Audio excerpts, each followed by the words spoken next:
i malestar, la batalla comença. S'organitzen barricades, s'atrinxera la ciutat. Com a poble lluitarem, amb fusells amb mosquetons,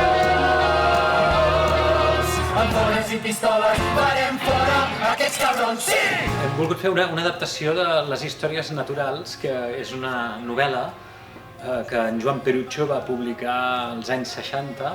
És una novel·la plena d'ironia i que de seguida vaig pensar que això es podia portar als escenaris. I ens vam centrar doncs, en la història aquesta com de superació personal d'un protagonista que és un científic que creu que tot ha de poder ser demostrable. Aleshores es troba que hi ha coses que són inexplicables però que passen. Tinc el meu lema i propòsit vital, rebatre amb la ciència allò irreal. El que és fantàstic o bé un retrocés, només la raó ens portarà al progrés. Aquesta empresa cal dur-la endavant amb molt d'enginy i els ulls ben oberts. Anem-hi de pressa, correm a Pratdip, desfer el misteri o matar el vampir. Hem volgut recrear un musical amb una sonoritat molt moderna, penso. Hi ha una mica de barreja de molts estils i alhora té un caràcter de teatre musical indiscutible. Hi ha moltes cançons i tenim una banda en directe i tenim 8 cantants en escena. Per fi la nit, per tots s'escampa l'última nit, la més llarga, la concloent, la del somni anhelat i més profund. Vull compartir només amb tu el meu afany, el meu desig, desig de nit i en la foscor, desig de tu. Com tu no n'hi ha d'altre, ets ben singular. Però esclar, cadascú l'empina com vol, no sé com t'aguanto cosint en pau. Tret de gràcia per la reina usurpadora, fem que se'n vagin al fora.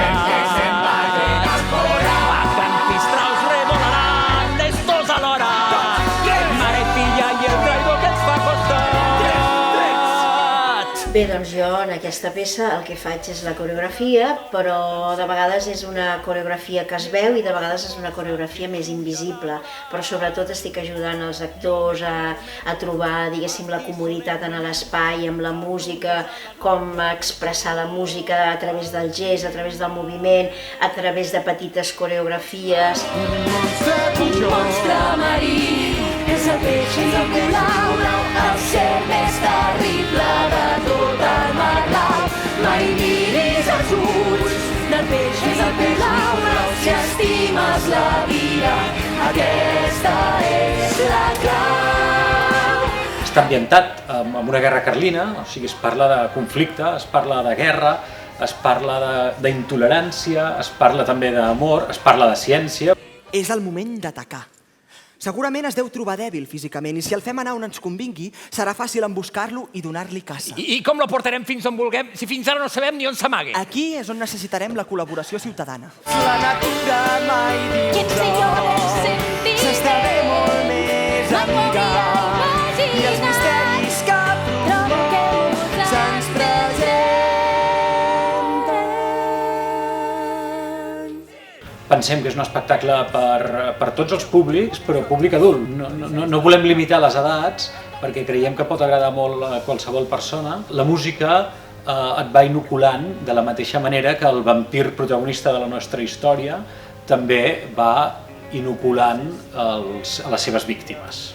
Sóc la teva seducció, no pots fer ja marxa enrere, només jo et daré el licor que t'allargarà la vida, la semença del meu joc i el mossec en el teu muscle ens faran junts cavalcar per l'Adén i per l'abisme.